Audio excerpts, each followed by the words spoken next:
Bismillahirrahmanirrahim. Amalan pasca salat, zikir. Sub pembahasan doa-doa dalam Al-Quran. Doa-doa dalam Al-Quran. Alhamdulillah. Sudah? Ini hari apa? Sabtu. Oh, boleh puasa di hari Sabtu? Oh, Masya Allah. Baik. Walaupun di Jumat, Sabtu, Ahad dianjurkan berbuka, kecuali ada runtutan dari puasa-puasa yang lain, seperti Syawal atau yang lain. Enggak, saya cuma pengen tanya saja, hari ini saya insya Allah tidak puasa. Jadi kalau mau minum pun nggak ada masalah gitu. Baik.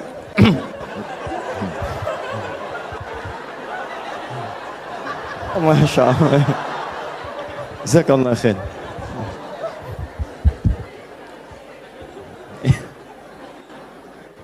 Sudah, kita mulai ya. Baik. Ibu kelihatan di sini? Bagus ya. Ayah bilang kelihatan, belum saya tulis sudah kelihatan. Quran surah keempat ayat 103. Allahu Akbar. Ini dasarnya. Fa'idha qadaytumus shalah. Quran surah 4 An-Nisa ayat 103. Paling kanan, agak sedikit ke tengah. Fa'idha qadaytumus shalah fadhkurullah. Ya, maka jika anda telah tuntas mengerjakan salat, telah selesai salatnya, fadhkurullah. Segeralah berzikir kepada Allah Subhanahu wa taala. Jadi sunnah amalan pasca salat zikir. Ya, mengerjakan semua aktivitas yang mengingatkan kita dengan Allah Subhanahu wa taala. Zikir. Ragamnya sudah kita bahas, ya. Dari mulai istighfar, bacaan kalimat tauhid, Allahumma antas salam, bacaan ayat-ayat Al-Quran, sampai dengan doa Nabi yang singkat terakhir kita bahas, sampai kita dalami detailnya, dari mulai ilmu yang bermanfaat, rizki yang terbaik, dan amalan yang diterima. Kita sudah sampai situ kan? Baik. Sekarang kita lanjutkan, supaya tidak banyak mengulang, kita lanjutkan pada hal yang paling pokok, ketika Nabi bermohon kepada Allah menunjukkan satu contoh, ingat, contoh. Di Nabi itu sifatnya ada langsung membimbing doa, ada diberikan doa contoh, yang dengan doa itu maksudnya tidak harus sama seperti itu. Kalau kebutuhannya beda, boleh minta yang lain. Tapi akan lebih bagus baca dulu standar doanya, baru tambahkan minta kepada lain-lainnya. Misal, kita turunkan misalnya, kalau anda punya kebutuhan pasca salat, ingin berdoa, boleh. Apa dalilnya? Di Ibnu Majah itu, nomor hadis 925. Nabi berikan doa standar. Allahumma inni as'aluka ilman nafi'a wa rizqan thayyiba wa amalan mutaqabbala. Minta ilmu, awas, yang bermanfaat. Minta rizki yang berkah dan mohon diterima amalannya. Ilmu bermanfaat, rizki berkah, diterima amalan. Tiba-tiba anda punya permintaan spesifik misalnya. Ustaz, saya seorang ibu, sekarang sedang mengandung, pengen kandungannya itu Ustaz diberkahi oleh Allah. Pengen lahirannya lancar, pengen normal, pengen baik. Apa doanya? Apakah boleh berdoa setelah itu? Boleh. Karena tadi doa yang disampaikan itu standar dari Nabi yang pokok, yang memberikan contoh. Maksudnya silahkan berdoa, apa saja minta. Kalau nggak kepikiran doa, minta doa dengan yang standar ini. Itu maksudnya. Jadi tidak harus terbatas dengan doa itu, tapi jadikan sebagai patokan doa, setelah itu minta yang lain-lainnya. Paham? Baik. Nah sekarang saya ingin ajarkan, ada isyarat dalam Al-Quran, bagaimana supaya doa kita mau minta apapun selama baik menurut Allah itu akan cepat dikabulkan. Seperti apa mintanya? Yuk, saya turunkan dulu satu. Kita pelajari dasarnya dulu ya. Quran surah ke-7 ayat 23. Dasarnya dulu. Nanti baru masuk kepada doanya. 2 Quran surah ke-28. Misal ayat ke-16. 3 kita ambil misalnya Al-Quran surah puncaknya langsung 39 ayat 53. Lalu masuk kepada doa-doanya misal.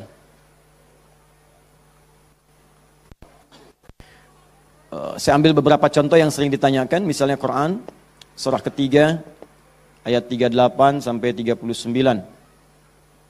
Ditafsir dengan Quran surah ke-19 dari ayat ketiga misalnya sampai ayat ke-15 ya. Ya. Ada lagi misalnya kita turunkan doa orang sakit misalnya, Quran surah ke 26 ayat 80. Bisa jadi penyakitnya lebih parah, kita turunkan Quran surah 21 ayat 83 sampai 84. Oh, doa paling favorit misalnya, Quran, apa yang paling favorit? Masya Allah, sapu jagat, luar biasa ya. Anda tanya orang Arab, nggak ada yang tahu. Ya, cuma orang Indonesia. Atau Arif sapu jagat, sapu jagat. Orang Indonesia luar biasa. Ada doa sapu jagat, doa sapu nggak ada jagatnya, doa jagat nggak ada sapunya. Quran surah 2 ayat 201, paling kanan sebelah bawah. Saya contohkan ini dulu ya, yang lainnya banyak. Saya contohkan dulu sedikit supaya agak batas untuk kita bisa berdialog. Begini, kita mulai. Mohon izin, saya itu minta contoh gelas dengan air, bukan karena memang biasanya ada itu, bukan. Karena ingin mencontohkan tentang bab doa ini. Ya, ingin mencontohkan tentang bab doa. Perhatikan sini, fokus baik-baik. Lihat sini. Saya tidak akan minum sekarang. Lihat sini, fokus. Ini gelas, ada airnya. Warnanya apa? Bening, ya, warnanya bening. Nah, sekarang lihat, ada penutupnya? Halus atau keras? Baik, udah jangan main tebak-tebakan, kita coba dulu ya. Kalau tidak tahu katakan Allah Adam. Lihat sini, ini spidol. Fokus. Perhatikan sini. Saya ingin masukkan ke dalam gelas. Masuk tidak? Kenapa? Ada penutupnya, tuh, cukup agak lumayan. Ada lagi kalau ditutupnya seperti ini. Karena ini nggak ada penutup, kadang-kadang apa yang ada itu yang digunakan. Tisu misalnya. Lebih halus daripada yang tadi. Perhatikan baik-baik. Ini kalau dimasukkan bisa masuk. Ya, bisa, sudah. Kemudian lihat baik-baik, ada yang lebih keras lagi daripada yang pertama. Ini yang pertama, ini yang kedua. Misal, saya ambil yang lebih ekstrim seperti ini. Tutup begini. Fokus. Ini mau dimasukkan sampai kapanpun, sampai kiamat kurang 2 hari, susah. Sulit luar biasa. Perhatikan baik-baik. Fokus, fokus, fokus. Ada orang ingin bermohon kepada Allah Subhanahu wa Ta'ala. Kalau tidak ada sekatnya, tidak ada penutupnya, baik yang pertama, yang kedua, apalagi yang ketiga, maka semua yang diminta mudah untuk masuk. Minta spidol, masuk. Minta logam, masuk. Minta emas, masuk. Semua masuk. Tapi seringkali terjadi ada orang memohon, rasanya sulit kemudian untuk terkabul. Minta ini susah, minta ini lambat, minta ini sulit. Dan ini melanggar kaidah yang umum. Kaidah umumnya mengatakan setiap berdoa akan dikabulkan sepanjang itu baik bagi dirinya. Dan itu memang baik, tapi kenapa tidak masuk gitu? Misal kaidah standarnya di Al-Quran surah kedua Al-Baqarah ayat 186. Paling kiri sebelah bawah. Wa idza sa'alaka 'ibadi 'anni fa inni qarib ujibu da'watad da'i idza da'an falyastajibu li wal yu'minu bi la'allahum yarshudun. Kata Allah, Muhammad sallallahu alaihi wasallam, sampaikan kepada umatmu, jika kalian nanti ingin mencari Allah, kamu ditanya, ada yang ingin mencariku, mencari Allah, katakan padanya, enggak usah dicari, saya dekat. Itu memberi harapan. Saya sering sampaikan makna kalimat ini. Anda cari, tanya panitia, mana ustadznya? Dijawab, ustadznya belum ada berita. Dengan yang kedua, jangan khawatir Pak, sudah dekat. Mana yang paling menenangkan? Sudah dekat. Sudah dekat. Nah, ketika ada yang bertanya pada Muhammad, saya ingin mendekat kepada Allah. Jawab, tidak usah repot, Allah dekat. Silahkan kau mendekat kepada Allah, dan Allah akan dekat dengan kita, silahkan. Psikologis memberikan harapan. Dan umumnya, orang yang mendekat kepada Allah, umumnya, itu punya dua kepentingan. Kalau bukan bertobat dari maksiat, yang kedua, punya permohonan ingin disampaikan. Makanya sebelum diungkapkan itu dijawab oleh Allah. Saya tahu paling hambaku kalau mau datang mau minta. Silahkan cek. Besok mau ujian malam tahajud. Padahal kemarin enggak. Ya. Besok lamar pekerjaan malamnya istighfar. Kemarin kemana aja John? Ya. Selalu seperti itu. Minta.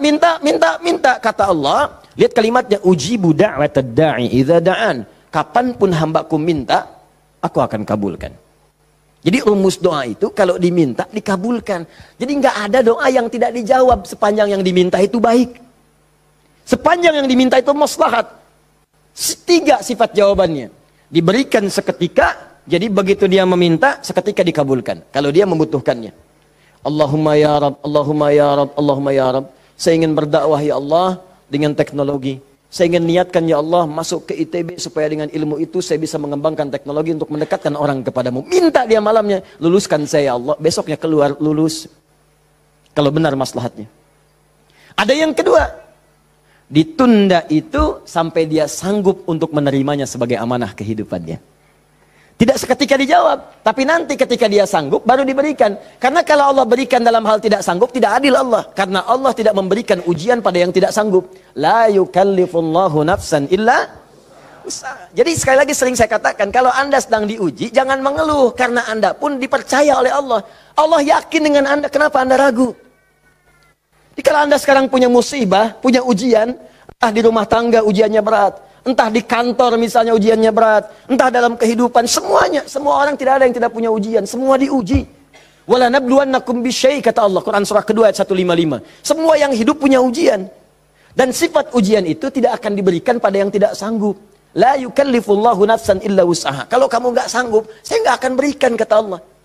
Jadi kalau ibu sedang punya ujian di rumah tangga, jangan mengeluh, Bu, seberat apapun, karena ibu itu sanggup. Allah percaya pada ibu, kenapa ibu nggak yakin? Antum punya ujian di kantor, berat rasanya Ustadz, betul memang berat, tapi Anda yang sanggup. Kalau ujian itu diberikan pada Adi Hidayat nggak sanggup. Anda hebat, kata Allah, kenapa Anda mengeluh? Ya Allah, kenapa saya? Ya Allah, ya emang kamu yang sanggup. Why me? Why not? Iya. Jadi semuanya itu ada ukurannya, nggak usah khawatir itu dengan itu semua. Ada takarannya. Ya, dan Allah itu punya sifat keadilan yang sangat luar biasa. Rizki, adil, semua diberikan. Kadang-kadang itu nalar belum sanggup menalarnya. Yakin dulu iman, begitu iman, hikmah datang. Kan dulu pernah saya sampaikan untuk analogi sederhana tentang cicak dan nyamuk. Masih ingat? Coba cicak, bagaimana beraktivitasnya? Merayap di mana? Dinding. Makanannya apa? Yang paling utama nyamuk. Nyamuk apa aktivitasnya? Terbang. Nyamuknya punya sayap, cicaknya tidak. Kan pernah saya sampaikan, kalau nyamuknya punya akal dan jenius, cicak jadi mainan. Cicak di dinding, dia dekat lampu. Cicak, ayo sini kalau berani. Alhamdulillah, hewan tidak diberi akal. Tapi bukan itu yang mau saya sampaikan. Keadilan Allah menjadikan cicak tetap mendapatkan makanan. Orang tua kita nggak punya banyak dalil. Cuman fitrahnya memberikan kepada kita gambaran-gambaran kehidupan. Dikatakan oleh mereka, cicak diam-diam. Bayangkan, yang Allah tuntut cak, merayap. Rayap aja. Mau diam-diam, mau biasa. Dicontohkan, diam-diam aja merayap. Diam-diam merayap. Teruskan, datang seekor nyamuk. Ketika cicak merayap, datang seekor nyamuk. Bukan cicak yang mendatangi nyamuk, nyamuk yang mendatangi cicak. Siapa yang memberikan dorongan nyamuk datang ke cicak? Allah. Jadi kalau dia mengerjakan ikhtiar dari Allah, maka datanglah hasilnya. Cicak, kamu merayap aja. Begitu merayap, datang seekor nyamuk. Selanjutnya, silahkan. Ya. Tangkap, selesai. Itu poin yang pertama. Jadi saya ingin berikan gambaran dalam kehidupan, ada unsur keadilan yang diberikan oleh Allah Subhanahu wa Ta'ala. Jadi yang pertama tadi langsung diberikan, yang kedua ditunda, dia saat sanggup menerimanya. Kalau nggak sanggup, nggak akan dikasih. Anda punya anak 5 tahun, ya, pengen minta hadiah pada Anda. Bobo, motor. Pengen minta motor. Anak 5 tahun pengen minta motor beneran. Dibelikan nggak? Ya, Anda memang mampu. Tapi pada saat itu, nanti nak ya, Bapak belikan motor yang hebat. Sekarang motor yang ini dulu, motor-motoran. Setelah itu, dia siap 2 tahun, 3 tahun, 4 tahun, 10 tahun ke depan diberikanlah motor itu. Apa karena Anda tak mampu memberi? Tidak, karena dia belum siap. Anda minta sekarang, tiba-tiba 10 tahun kemudian Anda dapatkan. Cuman saat dapat, Anda nggak sadar kalau itu tuh hasil doa Anda yang dulu. Itu. Kadang-kadang demikian. Anda pengen jadi dokter. Ujungnya kan dokter, masuknya pengen ke UI. Tiba-tiba keterimanya di Undip misalnya. Tapi kan jadi dokter juga. Anda pengen proyek yang besar, dikerjakan sekarang, nggak dapat, doa belum terkabulkan. Tiba-tiba 10 tahun kemudian dapat proyek yang besar yang nilainya ternyata diakumulasikan 10 tahun ke belakang. Itu doa Anda. Kalau pengen bukti lebih dalam, betapa banyak orang tua yang berdoa sejak anaknya masih dalam kandungan. Pengen ini, pengen itu, dikabulkan setelah anaknya 20 tahun dia keluar dari kandungannya. Itu kan hasilnya. Makanya ketika anak sukses, kata Al-Quran surah ke-46 ayat ke-15, ada isyarat di sana. Kalau Anda sukses, jangan menilai dulu kesuksesan itu adalah hak Anda, kewajiban Anda, atau atas jasa Anda. Barangkali Anda cuma 30%, 70%-nya ibu yang dulu pernah menangis di keheningan malam. Ya Allah, jadikan anak saya seorang insinyur, ya Allah. Ya Allah, jadikan anak saya, ya Allah, orang yang soleh. Ya Allah, jadikan anak saya si fulan. Bapak Anda yang dulu cuma makan singkong, datangnya ke sawah, kemudian kerjakan segala rupa, ya Allah, jadikan anak saya lebih hebat dibandingkan saya. Puluhan tahun yang lalu mereka bermohon kepada Allah, doanya terkabul ke puluhan tahun kemudian. Makanya ketika Anda berhasil, kata Al-Quran, jangan dulu merasa bangga, karena boleh jadi jasa terbesarnya jasa orang tua dulu. Makanya Ismail, perhatikan baik-baik. Ismail yang mendapatkan air zam-zamnya. Lihat. Bergerak kakinya, gerak, keluar. Tapi Anda jangan lupa, ketika Ismail kehausan, ibunya mencari air. Disimpan Ismail, dia bergerak tangan kakinya. Karena kalau anak itu sudah mulai haus baik, pasti tangan kaki itu bergerak. Tapi air nggak keluar. Kapan air keluar? Setelah Sayyidah Hajar bolak-balik. Safa Marwah, bermohon kepada Allah. Positif, berdoa, minta. Ketika kemudian bagian yang terakhir ketujuh itu berada kemudian di Marwah, tiba-tiba mendengar satu percikan air keluar. Kapan air keluar? Karena jejak kaki Ismail yang menendang kemudian ke arah pasir itu, malaikat mengepakkan sayapnya. Keluarlah. Kata ibunya, zam. Zam itu artinya kumpul jangan berhenti. Kumpul jangan berhenti. Kumpul jangan berhenti. Kalau kumpul saja mungkin berhenti, ijma. Tahadda. Ini zam. Kumpul jangan berhenti. Kumpul jangan berhenti. Sampai sekarang air itu selalu berkumpul, tidak pernah berhenti. Dikenallah dengan air zam-zam. Orang kebanyakan cuma minum zam-zamnya, tapi tidak pernah mendalami kisahnya. Di situ ada bakti orang tua, di situ ada sayang kepada ibu, di situ ada cinta kepada orang tua, dan sangat luar biasa. Poin ketiga, kadang-kadang meminta sesuatu yang A diberikan B oleh Allah. Karena boleh jadi, maaf, yang dimintakan itu tidak ada maslahat untuk kita. Dalilnya Quran surah kedua ayat 216, paling kiri sebelah atas. Kutiba alaikumul qitalu wa huwa kurhul lakum. Diwajibkan bagi kalian berjihad, berperang dalam konteks perang, medan perang. Tapi ada juga konteks umum dengan rumus tafsir al-ibratu bi umumil lafzi la bi khususis sababi. Kalau ada lafaz dalam Al-Qur'an jangan dikhususkan pada sebabnya, sepanjang konteksnya umum. Perang terbesar, perang melawan perasaan kita. Perang melawan hawa nafsu. Perang melawan negative thinking, kadang-kadang negatif kepada Allah. Kenapa saya ya Allah? Kenapa ini enggak berakhir ya Allah? Kata Allah, "Hei, asa an takrahu syai'an fa huwa khairul lakum." Boleh jadi kamu enggak suka, tapi ini yang terbaik buat kamu. Kamu kan enggak tahu kapan wafat. Bukankah kalau saya belum kabulkan kamu rajin tahajud? Kamu rajin puasa? Kamu rajin baca Al-Quran? Kamu kemana aja selama ini? Mau wafat masih sibuk dunia. Saya pengen yang terbaik untukmu sampai pulang ke akhirat. Dipaksa untuk mendapatkan itu. Kadang-kadang kamu pengen yang ini dunia, ini nggak bagus. Kamu pengen direktur, kamu maksiat banyak nanti di sana. Cukup level manager saja. Wa asa an tuhibbu syai'an fa huwa syarrul lakum. Kadang-kadang yang ideal yang dipengenkan itu enggak bagus kata Allah. Kenapa? Wallahu ya'lamu wa antum la ta'lamun. Karena Allah tahu masa depan engkau tidak. Anda punya anak 5 tahun sakit, dia kata dokter jangan makan apel. Jeruk boleh enggak, Dok? Boleh. Maka anak itu merengek, "Mama, pengen apel." Kata mama, "Jangan, nak, enggak bagus." Apel, dibelikanlah jeruk. "Ini kan jeruk, Mama." "Bukan, nak, ini jeruk rasa apel." Paham? Nah, jadi ini yang pertama, sifat doa itu kalau diminta pasti dikabulkan. Tapi ada segelintir orang yang ketika memohon ternyata tidak mendapatkan bagian itu. Apa persoalannya? Perhatikan, hadisnya sahih. Sampai Al-Imam An-Nawawi mencantumkan ini dalam salah satu hadis di Al-Arba'innya. Thumma dzakara rajula. Awas, hati-hati. Yutilus safara. Thumma dzakara rajula yutilus safara asy'atha aghbara. Lalu Nabi mengisahkan tentang seorang lelaki yang menempuh perjalanan panjang sampai tampilannya penuh debu. Ya, bahasa Inggrisnya kurang lebih the kill of the kumel. Ya, jadi udah banyak debu lah ya dalam dirinya. Awas ya, yamuddu yadaihi ilas sama, lalu mengangkat tangannya ke langit, ngangkat tangan. Nanti saya ajarkan fikih mengangkat tangan ya. Fayaqulu ya Rab, dan dia berkata ya Rab. Fokus sebentar. Orang ini kisahnya itu punya permohonan yang sangat berat ingin disampaikan. Penting permohonannya. Sangat pengen dijawab.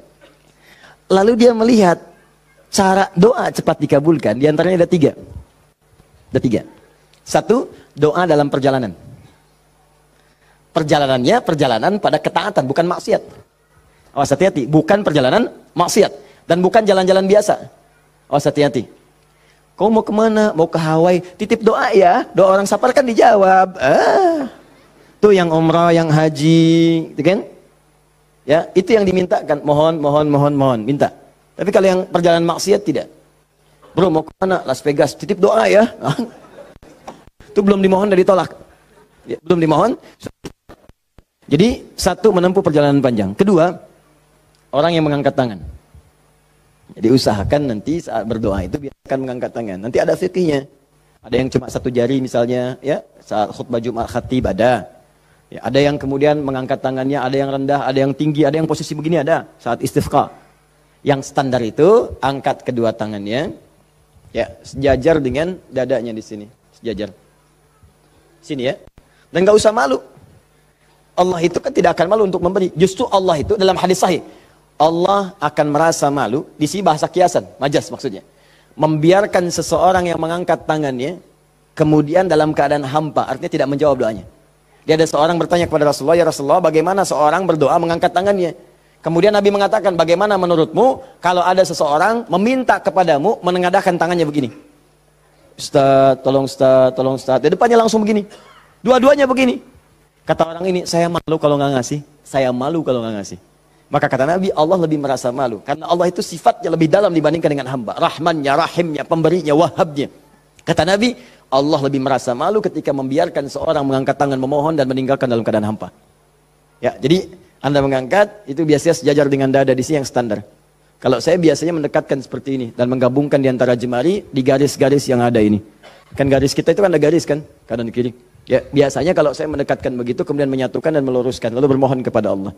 Ya, nanti ada lagi fikih yang lain menghadap kiblat dalam keadaan berwudu ada, tapi poinnya mengangkat tangan. Ya, standarnya mengangkat sejajar dada. Boleh seperti ini renggang boleh. Mau dirapatkan seperti tadi boleh. Ya, saya memilih untuk yang merapatkan. Ya, silahkan bebas. Yang penting di sini ada dalil mengangkat tangan boleh saat berdoa. Baik, 2, 3 memohon didahului dengan al-asmaul husna. Memohon didahului dengan al-asmaul husna. Masih ingat yang pertama tadi apa? Safar, perjalanan jauh. Kedua, mengangkat tangan. Ketiga, dibuka atau didahului dengan al-asma'ul husna. Ya, awas fokus. Dalilnya apa? Langsung dari Al-Quran dan sunnahnya. Di Al-Quran misalnya, Quran surah ke-17. Sudah? Dari ayat 110-nya. Ketika Allah sampaikan, Qulid Allah awid'ur rahman ayyamma tad'u falahul asmaul husna. Ada? Paling kanan, agak sedikit ke tengah. Qulidullaha. Hei, kalau kamu punya kebutuhan, panggil Allah. Panggil Allah. Bukan panggil dukun, bukan panggil paranormal, bukan panggil yang macam-macam. Panggil Allah, minta. Karena Allah sudah janji. Allah sudah berjanji dalam kandungan kita. Di Quran surah ke-7 ayat 172. Wa idz akhadha rabbuka min bani adama min zuhurihim dzurriyyatahum wa ashhadahum ala anfusihim. Awas, alastu bi rabbikum? Qalu bala syahidna. Ketika Allah mengambil perjanjian pada setiap anak cucu Adam. Awas, hati-hati sejak dalam masa kandungan. Di tafsir di Al-Arba'in di hadis Nabi riwayat Abu Abdurrahman Abdullah bin Mas'ud radhiyallahu taala anhu. Awas, nomor 4 posisinya di Al-Arba'in. Paling kiri sebelah atas. Disampaikan, inna ahadakum yujma'u fi batni ummi, kata Nabi, 40 yawman nutfah, thumma yakunu 'alaqah, thumma yakunu mithla dhalika mudhighah, thumma yursalu ilaihi al-malak. Awas, fayanfukhu fihi ar-ruh wa yaktubu bi arba'in, yu'maru bi katbi 40. Ya bi katbi rizqihi wa ajalihi as'idun huwa am syaqiyyun. Awas, hati-hati. Dalam usia 4 bulan ditiupkan nafasnya. Awas, masuk ruhnya, ditiupkan ruh, bernafas dia, ditetapkanlah 4 hal, terjadilah perjanjian pada saat itu. Perjanjian pertama, alastu bi rabbikum, apakah engkau berikrar mau menjadikan aku sebagai Rabb? Siap? Apa? Kenapa menyebut Rabb? Padahal Allah bisa mengatakan begini, alastu ilahakum, alastu rahmanakum, tapi Allah mengatakan alastu bi rabbikum, bukankah aku Rabbmu? Rabb tidak disebutkan kecuali mengandung sifat rububiyah. Rububiyah itu perawatan, pengawasan, perhatian. Sifatnya yang paling pendek disebut dengan murabbi. Karena itu guru orang tua disebut murabbi. Karena orang tua memperhatikan, orang tua merawat. Kalau tanpa batas, perawatannya cepat, perhatiannya dalam, hilangkan kalimat mimnya, muncullah kalimat Rabbnya. Maka Allah disebut dengan Rabbun. Kalau kita meminta, Allah lebih cepat pemberiannya dibandingkan dengan hamba. Dan tidak ada batas. Rabbun, Rabbun, Rabbun. Makanya setiap kita minta, disebutkanlah kalimat Rabb itu. Silakan cek, setiap permintaan ada kalimat Rabbnya. Rabbana atina fid dunya hasanah wa fil akhirati hasanah wa qina adzabannar. Rabbana zalamna anfusana rabbighfirli wa liwalidayya la yukallifullahu nafsan illa laha ma wa 'alaiha mak Rabbana la tu'akhidna in nasina aw akhtana. Jadi kenapa disebutkan kata Rabb itu memberikan isyarat seakan-akan mengatakan begini, maukah engkau berikrar menjadikan aku, bersaksi aku sebagai Tuhan, nanti yang saat engkau hidup aku akan perhatikan kau. Aku akan berikan kebutuhanmu. Aku akan sembuhkan kalau sakit. Aku akan penuhi apa yang kau minta. Akulah Rabb. Dengan sifat rububiyahnya. Makanya setiap Anda minta Rabb. Jelas? Saya kembalikan. Ketika Anda memohon kepada Allah, dahulukan dengan al-asmaul husna. Qul ud'ullah, panggil Allah, minta. Kalau ada masalah minta, ya Allah, maaf ya, bukan bikin status. Bukan bikin status. Diuji dengan musibah yang dibikin status. Aku tidak menduga akan seperti ini.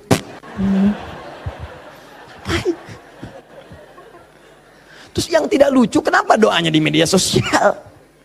Doa itu di mihrab, doa di kamar, doa di masjid, bukan doa di Facebook. Ya, doa di Instagram, doa di Facebook. Aminkan ya, like. Apa yang mau dicari? Udah minta yang betul. Minta yang mohon dengan khusyuk. Mohon, Quran surah 7 ayat 205. Wadhkur rabbaka fi nafsika tadarruan wa khifatan wa dunal jahri minal qaul. Kalau butuh sesuatu, sebut nama Allah dalam jiwamu. Bukan dalam media sosialmu. Bukan di WhatsAppmu.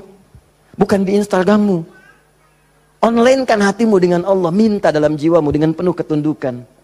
Dengan penuh kepasrahan. Dengan penuh harap. Mohon ya Allah. Ya Allah ya Rabb. Minta. Sebut namanya bagaimana ya Allah.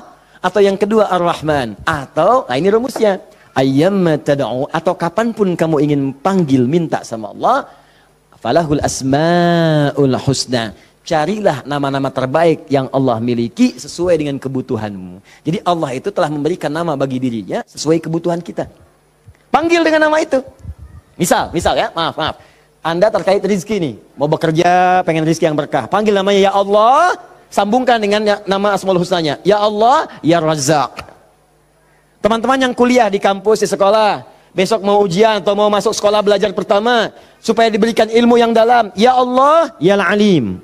Allahumma faqihni fid din wa 'allimni ta'wil. Ya Allah, ya Alim, Rabbi zidni ilma warzuqni fahma. Ya Allah, ya Alim. Punya ujian berat, ya Allah ya Sabr. Diganggu di pekerjaan, di aktivitas, ya Allah ya Malik ya Jabbar. Minta. Dan jangan semua harus disebutkan. Nanti yang tidak dibutuhkan jadi muncul. Ya Allah, ya Rahman, ya Rahim, ya Malik, ya Qudus. Memang boleh, nggak apa-apa. Kalau untuk ibadah, bacakan itu boleh. Tapi kalau untuk bermohon, saya sarankan cari yang sesuai kebutuhan. Kalau mau ibadah dengan menyebut nama saja boleh, silakan. Tujuannya apa? Zikrullah bidzikri asma'il husna. Zikir kepada Allah dengan menyebut al-asmaul husna boleh. Ya Allah, ya Rahman, ya Rahim, ya Malik, ya Qudus, sampai akhir. Saya dulu ujian pertama kali masuk jurusan akidah, begitu masuk pertama kali, soal ujian di akidah itu cuma 3. Tapi setiap akan menjawab 3 itu, selalu harus dituliskan al-asma'ul husna dari awal sampai akhir, dengan hadisnya plus tafsirnya. Baru boleh jawab soal. Betul. Itu ujian saya dulu begitu. 3 soal Anda bayangkan. Setiap soal al-asma'ul husna dulu. Tulis. Dengan dalilnya, hadisnya. Hadis itu dibagi 2. Hadis pokoknya, hadis klasifikasinya. Setelah itu tafsirnya, baru boleh jawab soal. Pertanyaannya mungkin gampang. Misalnya, berapakah rukun iman itu? Cuman sebelum dijawab, tulis dulu tadi itu. Ini spidol. Ini jari telunjuk saya. Habis ujian itu mirip nih, begini. Betul. Cuman saya nggak foto aja dulu itu. Ya. Saya pikir kenapa Ustadz saya begini ya. Akhir-akhir baru sadar saya. Allahu Akbar. Rupanya beliau ingin menanamkan kedekatan kita dengan Allah dimanapun berada. Sebab kalau kita mengingat, menuliskan terus, maka dia akan sampai apa yang kita tuliskan meresap ke dalam tangan kita. Minimal jadi saksi di hari kiamat. Ya. Di penanya, di hati kitanya, di bawahnya. Sehingga ingin merasakan taqarrub ilallah dalam setiap keadaan kita. Cari itu. Dapatkan, mintakan. Mohon. Nah, 3 syarat ini terpenuhi di orang tadi. Perhatikan, perjalanan jauh dia tempuh. Sampai tadi banyak debu. Angkat tangan diangkat, yamudu yadayhi ilas sama. 3 dia minta dengan al-asmaul husna. 3-tiganya lengkap. Seharusnya doa dia dikabulkan 3 kali lebih cepat dari orang biasa. Karena 3 hal tadi dipenuhi. Qurannya ada, hadisnya ada. Bahkan Said Sabiq itu pernah menulis kitab Al-Aqaid Al-Islamiyah. Dalam bab al-asmaul husna disebutkan hadis. Hadisnya populer. Hampir kalimat-kalimat tauhid di kitab-kitab hadis ada hadis ini. Seorang setelah menunaikan salat kemudian berdoa kepada Allah Subhanahu wa taala di samping Nabi sallallahu alaihi wasallam, dia berkata, "Allahumma ya Allahul Ahad, ya Allahul Ahadus Samad, alladzi lam yalid wa lam yulad wa lam yakul lahu kufuwan ahad, Allahumma ighfirli." Dia sebelum mintanya Allahumma ighfirli, tapi sebelum minta didahului dengan al-asmaul husna. Kata Nabi, "Atadri madza tad'u? Atadri madza da'ut?" Tahukah engkau bagaimana engkau baru saja berdoa? Allah wa Rasulullah alam, saya nggak tahu ya Rasulullah maksudnya apa. Kata Nabi, da'autallah bi asma'il a'zam. Idza du'iya bihi azaba wa idza su'ila biha a'ta. Engkau baru saja bermohon kepada Allah dengan menyebutkan nama-namanya yang paling dahsyat. Yang kalau engkau berdoa dengan mengawali nama-nama itu, maka semua doa akan dikabulkan, semua permintaan akan diberikan. Hadis selesai. Orang ini melakukan ketiganya. Tapi apa jawab Nabi? Allahu Akbar. Dia sudah menempuh perjalanan jauh, dia sudah mengangkat tangannya ke langit, dia menyebut ya Rab, ya Rab, ya Rab. Kata Nabi, anna yustajabu lidzalik. Bagaimana doamu bisa dijawab? Bahasa singkatnya, mustahil dijawab, mustahil dijawab. Mintalah kamu begitu sampai kiamat kurang 2 hari. Gak akan dijawab. Gak akan dijawab. Dia ada orang sudah mengerjakan 3 amalan dahsyat, tapi doanya gak dijawab. Kenapa dia? Allahu Akbar. Famat'amu haramun. Karena yang biasa dia makan haram. Mashrabu haramun, minumannya haram. Malbasu haramun, pakaiannya haram. Wa ghudhiya biharamin, dan sumber kehidupannya haram. Maka jadilah yang haram itu seperti sekat seperti ini. Nutuplah cawan doanya. Semakin banyak kumpul, jadilah sekatnya makin kuat begini. Jadi bukan Allah nggak ngabulkan, mau dikabulkan susah, mental terus tuh, mental. Karena masih tertutup dengan yang haram. Maka dari itu, kalau Anda banyak berdoa, padahal doa itu maslahat untuk Anda. Secara umum seharusnya dikabulkan secara umum. Tapi tiba-tiba kok aneh gitu. Enggak lagi. Coba lihat, mungkin ada sekat dalam diri Anda. Mungkin ada maksiat, ada yang haram pernah dikerjakan. Buka dulu, buka cawannya. Keluarkan yang haramnya. Buka. Bagaimana membuka itu? Inilah yang tadi kita contohkan dengan ayat-ayat tadi. Tidak ada manusia yang sempurna. Yang sempurna makhluk diciptakan. Makhluk yang sempurna itu cuma malaikat. Tidak ada manusia yang sempurna. Sepanjang kita manusia pasti pernah berbuat salah. Tapi mungkin kesalahan itu menjadi penutup dari keinginan yang ingin kita mohonkan kepada Allah. Kenal Nabi Adam?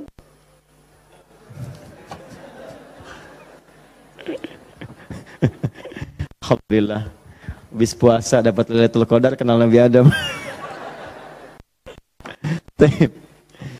Nabi Adam itu manusia pertama yang diciptakan. Kemudian ditempatkan di surga. Surga miniatur, tugas pokoknya sebagai khalifah. Bukan surga yang akan kita tinggali nanti. Secara singkat, di surga itu diberikan 2 sifatnya, baik sebagai nabi ataupun sebagai manusia. Untuk pelajaran bagi kita anak cucunya. Disebut Bani Adam, semua anak manusia yang lahir sampai dengan nanti kiamat menjelang, itu semua anak cucu Adam. Ingat ya? Disebut Bani Adam. Bani itu anak cucu sampai habis. Bani anak cucu. Jadi semua berasal dari Adam. Jangan pernah dengarkan, jangan pernah mau menyimak kalau ada orang mengatakan manusia bukan berasal dari Adam.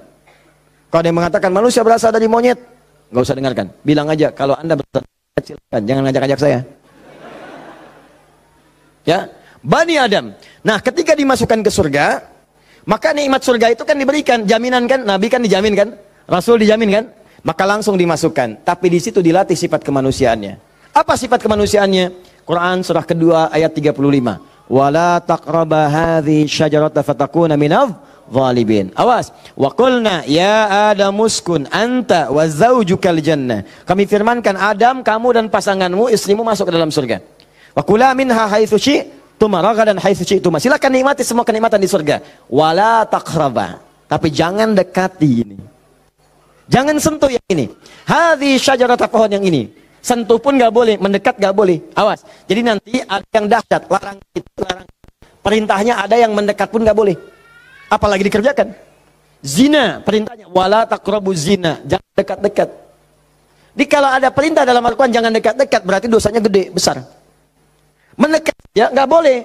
Kalau dikerjakan makin dahsyat dosanya. Makanya zina masuk ke dalam sab'ul mubiqat, 7 dosa besar. Dekat-dekat aja nggak boleh. Nah, cuman psikologi masyarakat sekarang itu, kalau nggak boleh dekat-dekat makin penasaran. Itu yang jadi masalah. Makanya di Quran itu seringkali tegas. Kerjakan jahanam, kerjakan neraka. Harus begitu. Karena ada orang itu kalau dilarang suka penasaran. Nih, lubang, jalan. Di lubang ini ada buaya, lompatnya tinggi. Ada tulisan di sini, hati-hati, dilarang nengok. Lewat. Apa sih ini? Penasaran. Oh, gitu. Jadi kalau masih begini, kadang pengen dilihat, ganti kalimatnya. Nengok, wafat.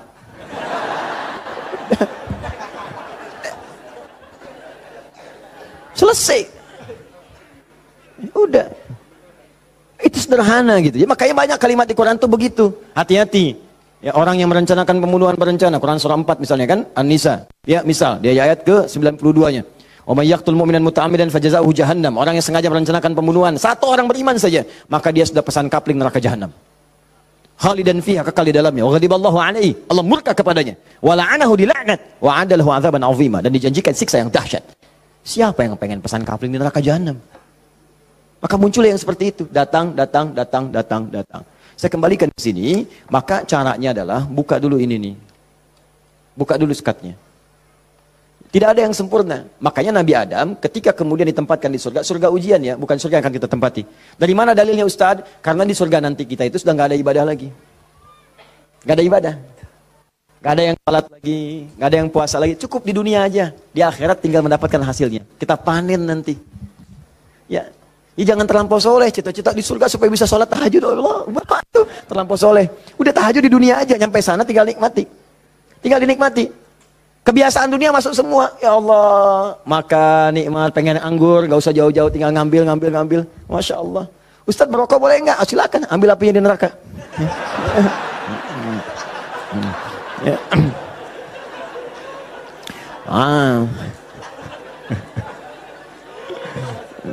Dah. Jadi Allahu Akbar, Allah astagfirullah. Jadi teman-teman sekalian, ke situ kemudian turun ke bumi, jadi ujian.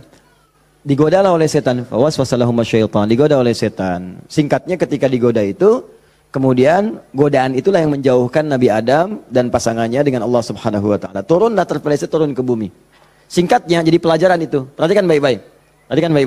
Ini yang mau saya sampaikan. Ketika Nabi Adam, padahal beliau Nabi, sifat Nabi itu maksum. Kenapa diperkenankan oleh Allah berbuat salah pada saat itu dengan sifat kemanusiaannya? Padahal beliau Nabi. Awas hati-hati. Ternyata bukan karena sifat kenabiannya, tapi sebagai contoh bagi anak cucunya yang bukan Nabi, yang tidak punya sifat maksum. Jadi kalau nggak diberikan contoh begitu, tidak ada jalan bagi kita bagaimana cara mengembalikannya. Makanya dibuat kisah dalam Al-Quran itu, disampaikan, bukan dibuat kisah, kisahnya ada, disampaikan ke kita. Diberitakan, ini dulu Adam dengan sifat kemanusiaannya salah. Padahal dia Nabi, maksum, bisa dijaga oleh Allah. Kenapa diperkenankan salah? Untuk menunjukkan ibrah, pesan kepada kita, kalau salah, begini cara kembalinya. Maka ketika berbuat keliru itulah diturunkan kalimat pertamanya, untuk mengangkat sekat ini. Jadi kalau nggak pernah diangkat, ini hubungan dengan Allah itu tersekat. Diangkat sekat ini, apa yang diturunkan pertama kali? Kalimat untuk mengembalikan kepada yang jernih. Asal jernih begini, ditutup begini, dikembalikan lagi. Sesuatu yang dikembalikan ke awal dengan cara yang baik disebut dengan tabayatubu. Sifatnya disebut dengan taubah. Awas. Hati-hati.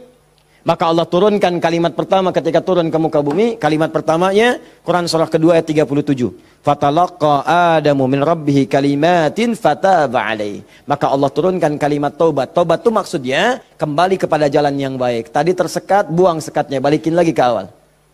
Ya, fataba alaih. Maka diterimalah jalan kembalinya itu. Kalau sudah balik lagi silahkan, pengen apa aja diberikan. Minta. Maka apa kalimat tobat yang pertama kali itu? Disebutkanlah di Quran surah ke-7 tadi, ayat 23. Rabbana zalamna anfusana wa illam taghfir lana wa tarhamna lanakunanna minal khasirin. Itulah kalimat pertama untuk membuka sekat-sekat yang haram dan maksiat saat kita merasa ingin kembali ke jalan yang benar. Maka ulama sebagian menyimpulkan, kisah ini menunjukkan pesan bahwa tidak ada manusia yang sempurna. Kadang-kadang banyak yang berbuat maksiat. Kalau pernah salah, memang kita nggak sempurna. Tapi sifat kemanusiaan kita menunjukkan kita mesti tobat. Sebab ada makhluk sempurna yang nggak kenal salah, malaikat. Makhluk salah nggak kenal benar, jadi nggak kenal tobat, namanya setan. Ada makhluk tengah-tengah, kadang benar, kadang salah. Ketika salah dia kembali kepada yang benar, namanya manusia.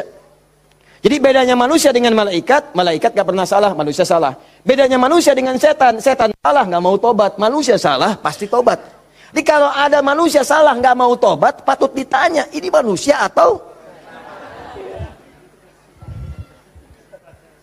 sifatnya. Jadi kita mesti tanyakan, lihat di cermin. Kalau Anda pernah punya salah, pasang cermin yang besar, tanya, kamu ini manusia apa setan? Manusia. Setan. Manusia. Setan. Saya manusia. Saya mesti tobat. Kamu kalau nggak tobat sekarang, wafat kamu. Tuliskan.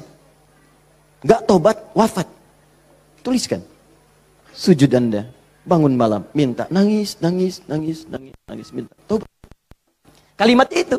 Makanya setelah kalimat itu dibacakan, baca, muncullah kemudian ayat 26, 27-nya itu. Ya Bani Adama. La yaftinannakumu syaitanu kama akhraja abawaikum minal jannah. Hei anak cucu Adam, anak cucuku, disebut anak cucu. Jadi kisah tadi itu buat kita yang bukan nabi, bukan rasul. Jangan sampai kamu digagalkan oleh setan, digoda setan. Seperti dulu bapak ibumu, kakek nenekmu dipelesetkan begitu. Kamu jangan sampai terjadi seperti itu lagi. Kalau kejadian begini cara pulangnya.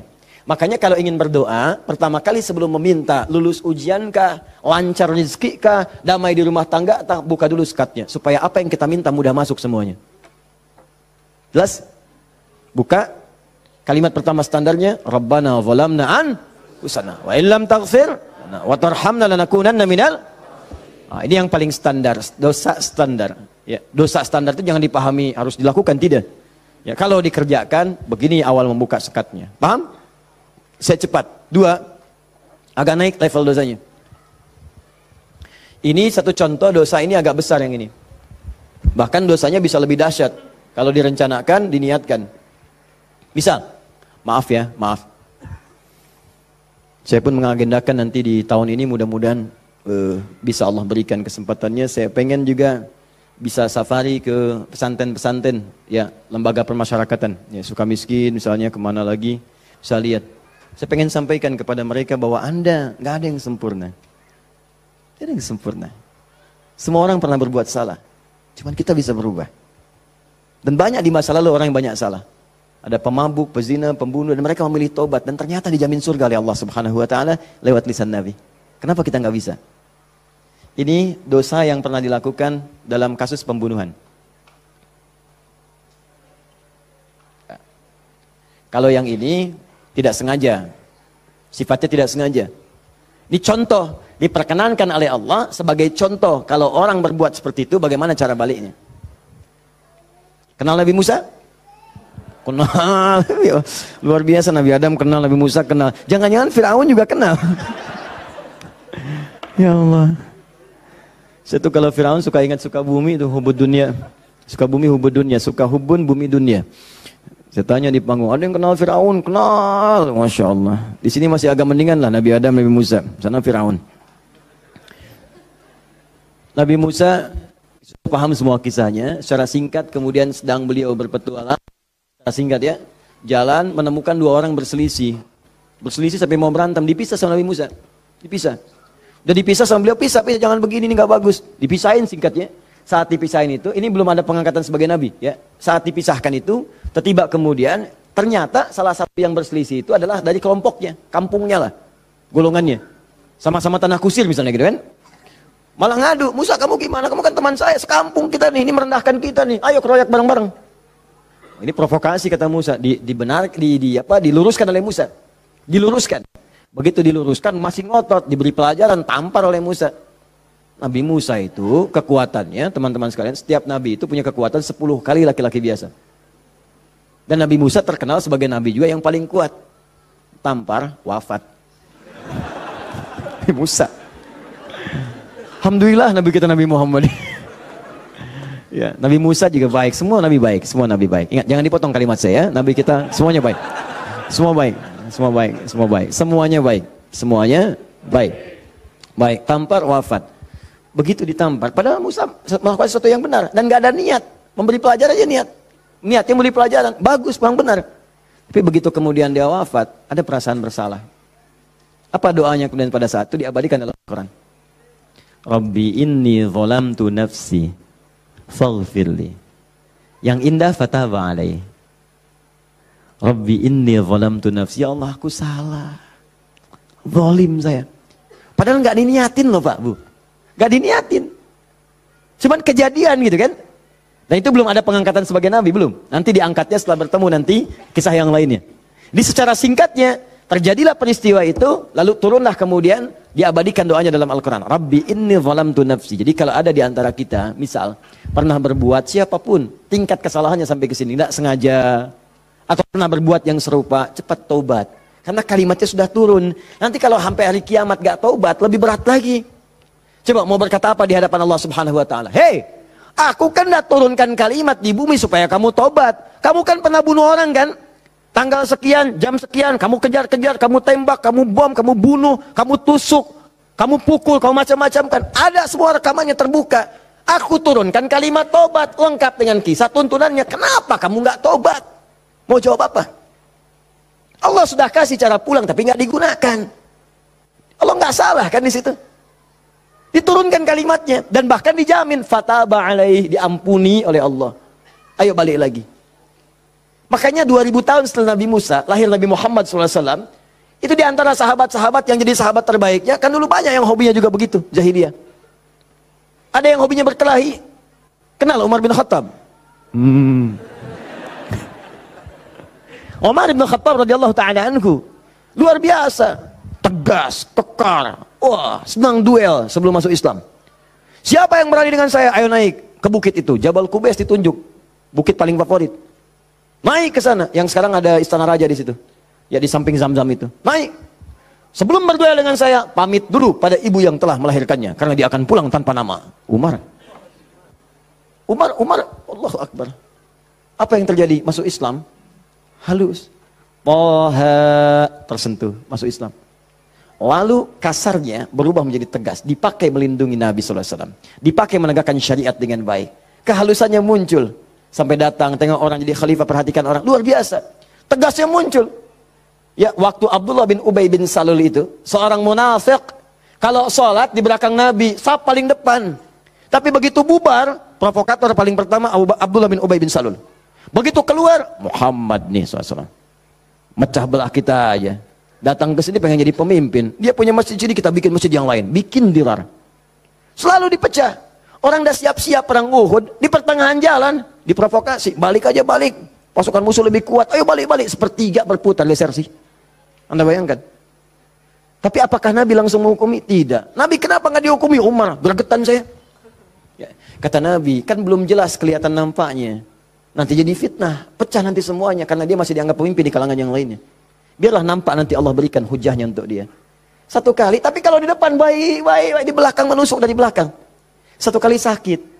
Begitu saat sakit itu, anak Abdullah bin Ubay bin Salul, anaknya namanya Abdullah. Baik, soleh.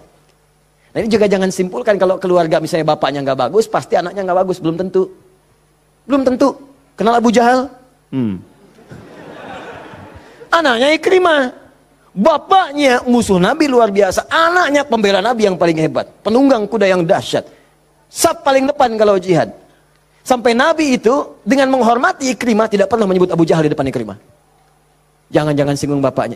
Jangan. Supaya anak ini dalam ketenangan. Abdullah bin Ubay bin Salul anaknya taat. Namanya Abdullah juga. Sakit bapaknya datang kepada Nabi. Ya Rasulullah, bapak sakit, kata Nabi, berikan ini. Kasih air, berangkat pulang sana. Katakan dari Nabi. Datang senang pulang. Ya abadi, papa ini dari Nabi. Apa sih Muhammad? Lempar. Habis. Sampai sekarat disampaikan, datanglah Nabi ke rumahnya. Tapi nanti saat turun surat Taubah itu untuk dilarang menyolatkan. Begitu datang ke tempatnya, apa yang dikatakan? Manjanya luar biasa. Ya Rasulullah, itu di depan Abu Bakar, ada Umar dan yang lain-lain. Ya Rasulullah, biarkan aku wafat dengan mengenakan jubah terluarmu. Apa kata Umar? Ya Rasulullah, izinkan aku memenggal kepalanya. Itu cuman jubah aja kok, pakai aja, pakai. Dia meninggal. Itu Abdullah bin Ubay bin Salul. Hidupnya begitu meresahkan, wafatnya begitu kolokan. Ya. Tapi habis. Nah, jadi yang pertama itu, coba, udahlah, banyak yang tobat. Umar jadi bagus, tukang begal, Jundub bin Junadah, wah, sekampung begal tobat, jadi dai, sekampung jadi soleh semua. Saking dahsyatnya, kampung itu dikenal di kemudian hari, namanya Gifar. Sampai dikenal dengan Abu Dzar al-Ghifari. Sampai Al-Imam An-Nawawi mengutip hadisnya di Al-Arba'in itu nomor hadis 18. Ya, Jundub bin Junadah. An Mu'adz bin Jabalin wa Jundub bin Junadah radhiyallahu taala anhuma qala Rasulullah sallallahu alaihi wasallam, ya, ittaqillaha haitsu ma kunta wa atbiz sayyatil hasanata tamhuha. Ainal hadis? Mana hadis? Mana Qur'annya? Apa yang antum kerjakan tiap hari? Ngitung lagi. Mana bekal antum tuh pulang? Minimal sehari satu hadis. Ambil, walaupun nggak hafal hadis kan nggak mesti hafal, baca hadisnya, lihat terjemahannya, amalkan isinya, buka konsepnya. 57 hadis kitab iman, tiap hari baca satu. Antum pebisnis, keluarkan hadis-hadis bisnis, tiap hari satu. Kalau Al-Quran hafalkan, satu hari satu ayat, tak apa-apa. Pulang punya hujah di hadapan Allah. Ini tiap hari ngitung-ngitung dunia, wafat tinggal semua. Apa yang mau antum ambil? Berharap surga lagi. Takutlah kepada Allah, mulai yang baik. Jundub bin Junadah taubat, dikenal dengan Abu Dzar al-Ghifari. Nah, puncaknya, mungkin ada orang pernah juga lebih daripada ini. Dia berzina, dia mabuk, dia macam-macam. Pokoknya mengoleksi dosa lah. Ya, orang ngoleksi mobil, ngoleksi musab, dia ngoleksi dosa. Jadi kalau nggak berdosa itu nggak enak. Kamu ngapain aja, si fulan sudah begini. Oh masa besok saya lakukan yang lebih daripada itu. Jadi ngoleksi dosa, tumpuk dia. Yang begini pun, itu masih diberikan kesempatan Allah dengan oleh Allah diturunkan satu kalimat yang kalau dikerjakan, diamalkan isinya, diterima taubatnya. Turunlah Quran surah 39 ayat 53 tadi. Qul ya ibadiyalladzina asrafu ala anfusihim la taqnatu min rahmatillah. Muhammad katakan pada hamba-hambaku yang dosanya sudah israf. Israf itu melebihi dasar cukup. Lebih. Mubazir. Banyak. Datang ke pernikahan, ada prasmanan, orang sekali, dia 10 kali. Israf. Balik. Israf. Ini ada israf dalam dosa. Itu pun kalau mau taubat, kata Allah, la taqnatu min rahmatillah. Jangan puasa dari rahmat Allah. Innallaha yaghfirudz dzunuba, Allah ya Rahman. Allah ya Rahim. Allah akan mengampuni semua jenis dosa sepanjang kau mau taubat. Di kadang-kadang, Allahnya sudah pengen ngampunin, manusia yang nggak pengen. Fir'aun kan gitu, kurang apa lagi diutus 2 nabi langsung. Musa dengan Harun, idhaba ila fir'auna innahu tagha. Quran surah 20 ayat 43 sampai 44. Musa Harun pergilah ke Fir'aun, dia sudah mulai menyimpang. Faqula lahu qawlan layyina la'allahu yatadzakkaru wa yakhsha. Katakan kepadanya dengan lembut, mungkin dengan kelembutan itu dia sadar dan mau bertobat. Enggak mau. Musa, gua kan Tuhan yang gede, ana rabbukumul a'la. Marah, nantang, mau bunuh dan sebagainya. Sudah, selesailah dia tenggelam di lautan. Ya, jadi mumi. Teman-teman, ini jadi gambarannya, buka dulu sekatnya. Kalau dibuka, ini yang terakhir, kalau dibuka begini, ternyata bukan cuma sekatnya, dalamnya kotor. Kotor. Kalau ini kan masih bersih, diminum juga bisa. Masa sih Ustadz? Betul, contoh, bismillah. Alhamdulillah. Ini ya. Bersih. Tapi kalau kotor, siapa yang mau minum? Tidak ada. Maka kalau minuman bercampur kotor, di sini ada kotoran misalnya kan? Ya, maaf. Masuklah kotoran yang sudah bernajis, kotor. Apakah mungkin akan diminum? Tidak. Yang dilakukan pasti akan dibuang dulu, cuci dulu. Jadi kadang-kadang sekatnya sudah dibuka, tapi haramnya belum keluar. Memang taubat dari dosa-dosa, misalnya, mohon maaf, dosa untuk menipu. Awas, dosa pencurian. Taubat betul, cuman barang yang dicuri dikembaliin dulu. Dosa dari ngutangin orang, betul. Dosanya taubat, cuman utang bayar lunas dulu. Bukan bermusafah kemudian lunas dosanya, tidak. Lunas utangnya, tidak. Maka ada hal-hal tertentu yang ketika saat dilakukan, sekatnya mesti dibuka, yang kotornya mesti dikeluarkan. Taubat dari dosa musyrik, taubat bagus. Cuman keris yang dimusyrikan, pedang yang dimusyrikan, batu-batu yang dimusyrikan, buang dulu. Buang dulu. tato-tato, gambar-gambar, kan? Aku tuh kalau melihat Lionel Messi, rasanya main bola aku jadi bagus deh. Sampai dibikin tato misalnya. Musyrik. Hati-hati. Musyrik. Buang. Taubat, buang dulu. Begitu sudah dibuang, nanti Anda akan lihat. Kerjakan amal soleh. Jadi jika yang salah itu hilang, yang soleh muncul. Kalau sudah yang soleh muncul, Anda nggak minta pun dikasih. Nggak percaya, silahkan buktikan. Bedakan rasanya, rasakan bedanya, dan pasti akan terasa bedanya. Akan lain. Demi Allah saya katakan akan lain. Paham di sini? Nah, jadi sebelum meminta, saya harap coba Anda kerjakan dulu ini. Setelah itu silahkan minta, mohon. Usahakan kalau minta, pertama punya wudu ya. Ini dianjurkan, disunnahkan dalam setiap keadaan. Jadi usahakan wudu itu selalu ada. Kalau batal, nggak sempat ada air, tayamum. Ya, saya mendengarkan guru-guru saya, ulama-ulama, salafus saleh, orang-orang saleh membiasakan berwudu. Saya coba ikutin, ternyata manfaatnya luar biasa. Dan jadinya di kebiasaan. Jadi kalau kita nggak berwudu nggak enak. Ya, wudu. Kalau Anda biasakan seperti itu, nah biasa nanti saat berdoanya enak. Ya, pertama wudu dengan baik. Kedua, pastikan semua aktivitas kita dikerjakan dengan yang halal. Jadi jangan pernah sentuh yang haram-haram. Pakaian, jauhkan dari yang haram. Makanan, perangkat itu jauhkan dari yang haram. Nanti ada kenikmatan tersendiri. Kedua, yang ketiga, menghadap ke arah kiblat kalau mampu. Kalau tidak, seadanya. Ya, seadanya saja. Nah, misal, mohon maaf, sedang di pesawat, kan? Apalagi jadi pilot, ya kan? Menghadap ke arah kiblat. Jadi bahaya, kan? Nah, jadi sesuaikan, sesuai dengan keadaannya. Minta. Jadi pertama apa? Punya wudu. Kedua, bersihkan dari yang haram yang tidak baik. Yang ketiga, kalau mampu menghadap kiblat. Kalau tidak, seadanya kemudian meminta. Ya, lalu yang keempat tadi masih ingat dengan al-asmaul husna. Yang kelima, angkat tangannya. Kalau memang di situ diperkenankan mengangkat tangan. Nanti kalau sudah seperti itu silahkan pilih doa-doanya. Ini doa yang sudah menikah, yang kemudian belum mendapat keturunan. Ini doanya. Quran surah ketiga ayat 38 sampai 39 tambah Quran surah 19 ayat 3 sampai 15. Kalau bisa dilakukan di mihrab. Jadi di rumah bikin mihrab. Nggak harus ada ruangan. Sehamparan sejadah kalau memang ruangannya terbatas, sehamparan sejadah tapi minta dengan benar. Ya, minta dengan benar dan yakin kepada Al-Qur'an. Ya. Yakin Ustaz, sama Allah aja, yang lain jangan disebut. Ya Allah, kata Ustaz Ali Hidayat, berdoa di mihrab dikabulkan. Saya nggak usah disebut. Minta aja kepada Allah, minta dengan keyakinan janji di ayat-ayat itu. Saya pernah ajarkan ini pada beberapa kawan dan alhamdulillah selama ini 100% Allah berikan. Ada yang 8 tahun diberi keturunan. Dari sekian tahun ya. Tapi yang paling indah ketika disampaikan, udah 8 tahun Ustaz, saya udah sekian tahun Ustaz. Sampaikan, nih saya tuh bukan karena saya bilang, tapi saya belajar dari Quran katanya seperti ini. Coba deh, yakin sama Allah, minta. Gak lama tuh, sekian, tiba-tiba Masya Allah pada nangis saja. Dipotoin mihrabnya, fotoin sejadahnya, fotoin macam-macamnya. Cobalah, wallahu a'lam, mungkin Anda termasuk bagian itu. Kalau memang bagian dari ujian yang Allah titipkan. Ini doa kalau sakit, pegang yang sakitnya. Kalau yang ringan-ringan, capek, pegel, macam-macam, kan? Dan seterusnya Quran surah 26 ayat 80. Doanya Nabi Ibrahim, wa idza maridtu fahuwa yashfin. Kalau aku sakit, pasti Allah sembuhkan. Pasti Allah sembuhkan. Pasti Allah sembuhkan. Ya, saya berani menyampaikan ini karena nasihat guru-guru dari para ulama-ulama, orang-orang saleh sebelumnya, dan saya coba amalkan ternyata luar biasa. Ya, apa Anda nggak kira ceramah dalam sehari 4, 5 kali, 6 kali, kadang ceramah suaranya luar biasa, harus kadang-kadang teriak-teriak yang nggak jelas tuh kan, kadang-kadang serak. Saya pernah 1 kali, ini yang paling dahsyat tuh di Kalimantan, suara habis hilang. Seperti itulah, pokoknya nggak ada suara, hilang.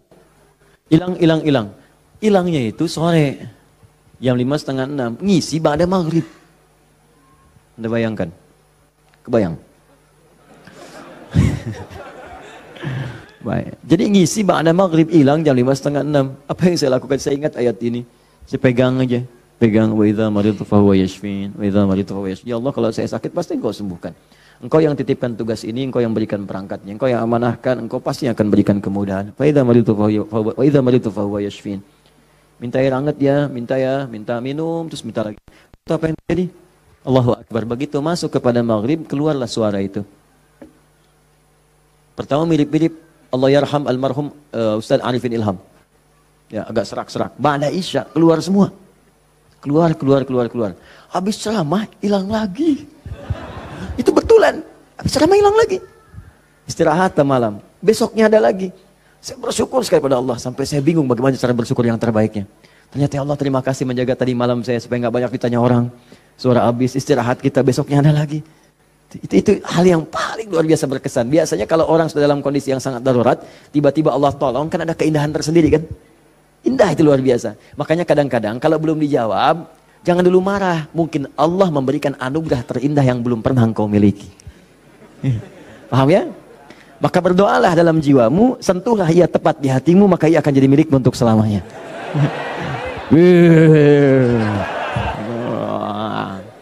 Catat. Nah, kalau penyakitnya parah, kata dokter nggak bisa, yang ini Quran surah 21 ayat 83 sampai 84. Ini sering saya sampaikan. Kalau umum, semua umum pengen baik-baik umum, ya inilah. Yang tadi kata antum sapu jagat ya. Berarti banyak di Quran doa supaya anak misalnya rajin sholat, keluarga bagus, turunan baik, doa sejak dalam kandungan. Ada sebuah, saya pernah sampaikan kok dalam keterangan yang cepat ya. Disilahkan, ada banyak indeks sekarang, ada banyak buku-buku, tinggal dikeluarkan. Kalau saya boleh pesan, sebetulnya kalau mau komplit, beli aja buku hadis. Ya, nggak mahal kok. Antum tuh lebih senang pulsa dibandingkan ilmu. Heran saya orang sekarang. Dulu orang ketemu ulama minta doa, sekarang minta foto. Aduh, sampai saya juga kepikiran apa nyetak aja yang banyak ya. Ustaz minta foto, nih, Ustaz minta foto nih gitu. Aduh. Allahu Akbar, astagfirullah. Nah, ini teman-teman sekalian, itu barangkali yang sekiranya bisa disampaikan. Jadi dengan itu saya ingin tunjukkan bahwa insya Allah selama kita hidup, Allah pasti akan mudahkan, kecuali yang kita persulit. Jadi kalau sudah diberikan kemudahan, jangan dipersulit. Paham ya?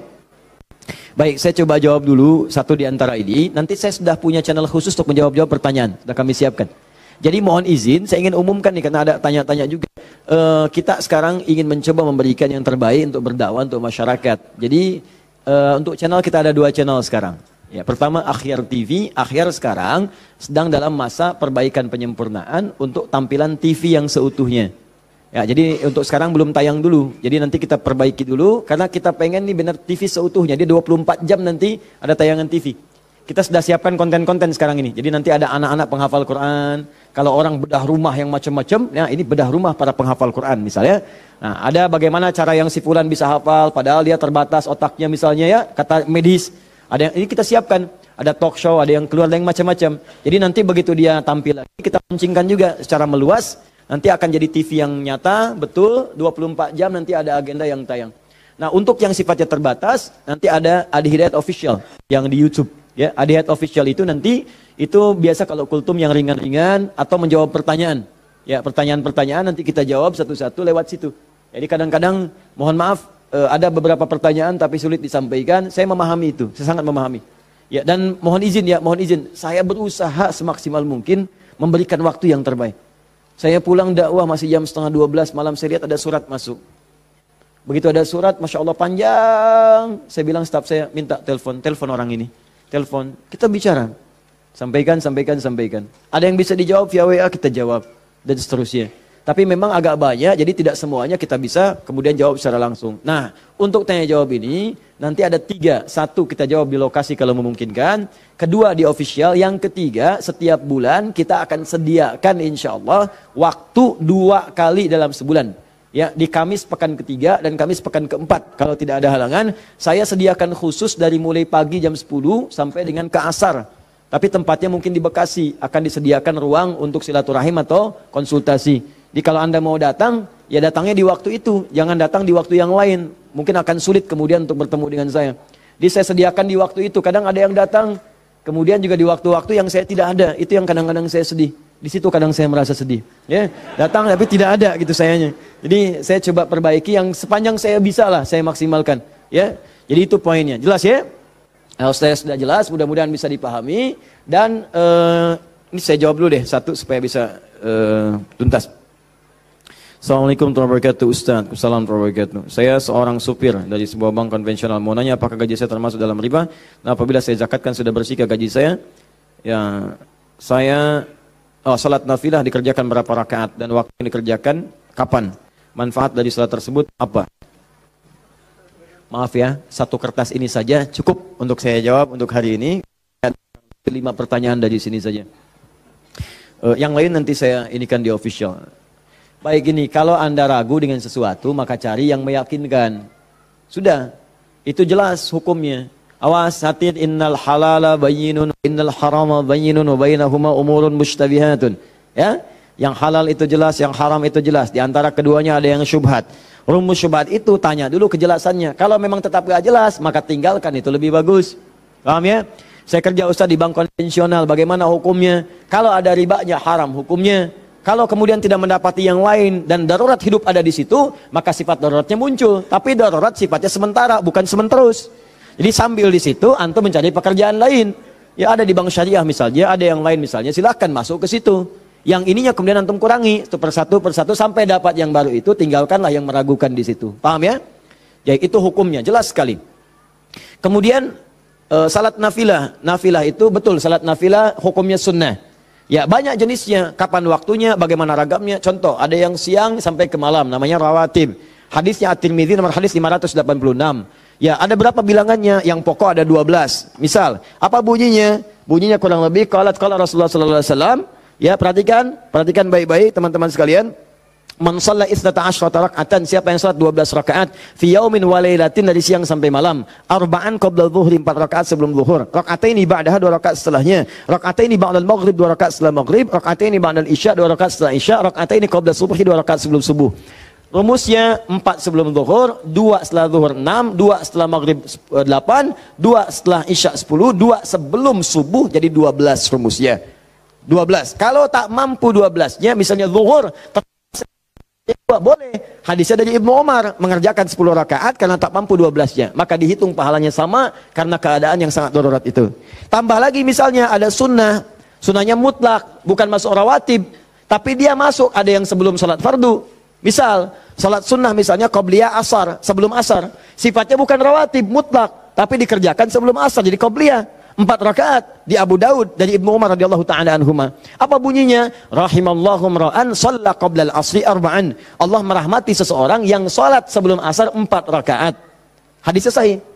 Ada lagi sebelum maghrib. Cuman ini tidak terlampau ditekankan kecuali dalam kondisi yang memang dibutuhkan. Apa bunyinya? Bima makna qala Rasulullah sallallahu alaihi wasallam wa sadaqa rasulu kama qala. Perhatikan kalimatnya, shallu rak'ataini qabla al-maghrib wa la tattakhidhuha sunnatan. Silakan salat 2 rakaat sebelum maghrib, tapi jangan dibiasakan. Wala tattakhidhuha sunnatan, kata para ulama hadis. Di antara maknanya sebetulnya tidak terlampau ditekankan salat ini. Cuman kalau sedang ada kebutuhannya, silakan lakukan. Apa contohnya? Misal, contohnya dalam keadaan sedang di Masjid Al-Haram, ya. Masjid Al-Haram itu fadilahnya banyak. Kemudian orang juga banyak yang tawaf. Sudah adzan, Allahu Akbar, adzan. Tawaf, masih tawaf berlangsung. Antum zikir sudah, baca Quran sudah, masih ada waktu, belum qomat. Daripada antum ngerjakan yang tidak betul, yang tidak ada manfaatnya, lebih baik sholat 2 rakaat. Itu yang dimaksudkan. Daripada mengerjakan yang tidak tepat, pas lagi depan Ka'bah, bisa kesempatan sholat, selfie, ceklik, sedang di depan Ka'bah, menunggu waktu maghrib, habis pahala. Itu maksudnya. Tapi kalau di tempat-tempat tertentu yang tidak ada hajatnya seperti itu, lebih baik langsung ke iqamat. Karena maghrib ke isya itu padat waktunya. Khawatir bacaannya pun kemudian mepet-mepet, ada orang kemudian sedang singgah, kan waktu-waktu padat tuh, ada yang sedang singgah, ada yang transit, ada yang macam-macam. Makanya jangan terlalu panjang bacaannya. Jangan terlalu panjang. Kalau sudah masuk ke isya, silahkan. Subuh silahkan, tambah panjang boleh. Mu'adz bin Jabal ngimamin kemudian isya, bacanya Al-Baqarah. Ini kisah nyata. Di belakang makmum, Allahu Akbar, datang sholat pertama semangat penuh semua. Begitu nengok kosong. Kosong, mulai capek, lemah orang. Diadukanlah. Oh Mu'adz nih, kata Mu'adz, munafik semua, munafik. Marah mereka disebut munafik.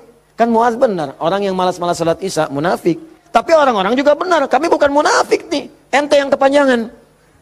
Diadukan pada Nabi. Ditanya, Nabi klarifikasi, panggil dua-duanya. Masya Allah, madis yang paling indah. Ditanya, kenapa begini Mu'adz? Tanya dulu masyarakatnya, kenapa kalian begini? Kami nggak enak satu munafik sama Mu'adz.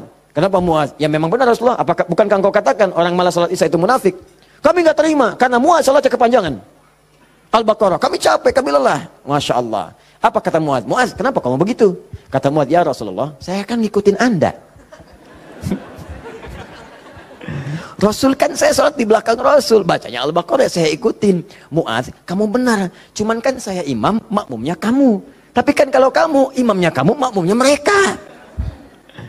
Itu kalimat dikutip kemudian oleh sahabat Ali bin Abi Thalib. Ketika menjadi khalifah disoal oleh masyarakat di demo. Ali begini, kenapa kalian? Ali gimana sih? Zaman Abu Bakar nggak ada seperti ini. Zaman Umar nggak ada seperti ini. Zaman Utsman nggak ada seperti ini. Zaman kamu kenapa begini? Kata Ali, zaman Abu Bakar, Umar, Utsman, rakyatnya saya. Zaman saya, pemimpinnya saya, rakyatnya kamu. Paham ya? Ah, jadi teman-teman sekalian, kita kembalikan lagi kepada yang tadi. Jadi silahkan untuk salat sunnahnya, tadi, ya, qabliyah silahkan. Seperlunya sesuai dengan tempatnya. Tambah lagi misalnya dengan salat duha, ada syuruk. Syuruk ada, ya, waktunya kalau sekarang mungkin 1 jam lah amannya, ya, setelah salat subuh. Kalau diprediksi, sekarang sudah ada digital. Duha. Syuruk itu awal duha, pertengahan duha, akhir duha. Duha dibagi 3. Ya, pertengahan duha sekitar masuk pada jam 8, jam 9. Akhir duha sekitar jam 10, setengah 11. Ya, rakaatnya berapa? Dari 2, 4 sampai 8. Boleh. Lebih dari itu silahkan. Kalau awal duha, syuruk 2 rakaat saja. Jangan terlampau soleh. Ya, itu pun sudah melahirkan luar biasa pahalanya. Semisal haji dan umrah. Pertengahan duha, 4. Boleh silahkan. Ya, akhir duha boleh sampai 8. Di situ nanti ada fadilah-fadilahnya. Nanti kalau sampai ke situ kan kita akan masuk ke bahasan itu. Ya, ragam salat sunnah. Kita nanti akan jawab. Dan yang paling tinggi di malam hari salat tahajud. Salat tahajud. Silakan kerjakan dan kami ada bahasan tersendiri tentang itu. Terakhir izin menyampaikan pengumuman. Insya Allah kami telah melakukan seleksi untuk yang beasiswa yang keluar negeri. Bersiap-siap karena syekhnya yang dari Sudan terutama itu akan datang dalam waktu dekat dan sekaligus menjemput anak didik yang telah lulus untuk berangkat kuliah di Sudan. Insya Allah 25 orang. Ya, anak didik kami yang dikirim ke Turki, kami berikan liburan. Insya Allah pulang mereka bertemu keluarganya tahun ini. Ya, pulang nanti silahkan bisa bercengkrama dengan anak-anaknya selama 2 bulan. Setelah itu pulang lagi untuk belajar.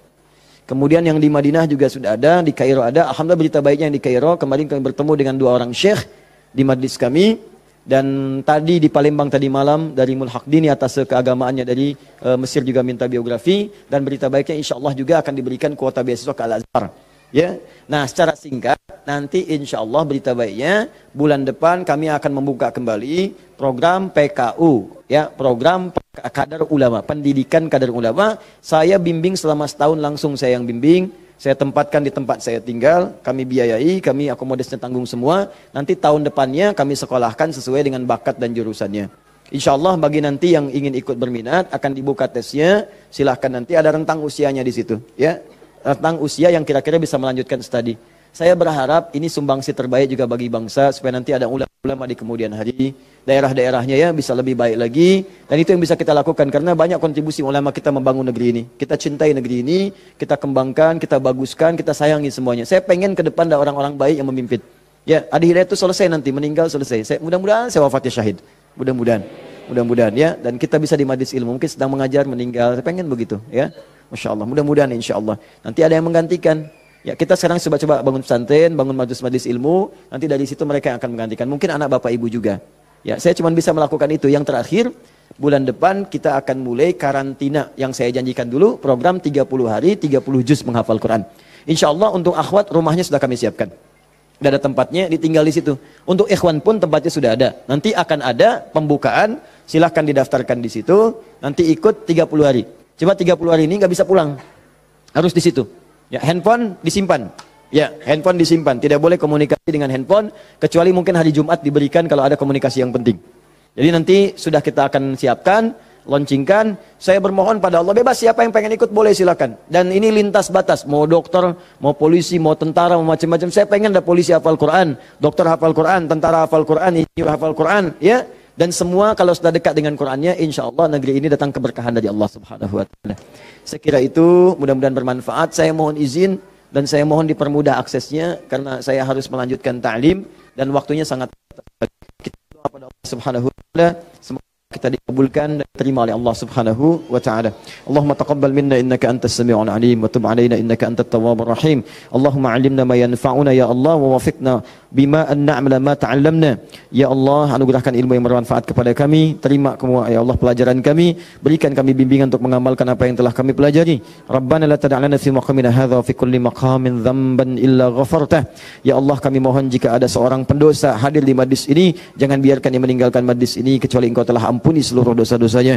Wala hamman illa farajtah, jika ada yang tengah gelisah berada di majlis ini, jangan biarkan ia meninggalkan ya Allah majlis ini kecuali Engkau telah tenangkan keadaan jiwanya. Allahumma wala maridan illa syafaitah, jika ada yang tengah diuji dengan penyakit seberat apapun, maka dengan keikhlasan amalannya angkat dan sembuhkan segala penyakitnya.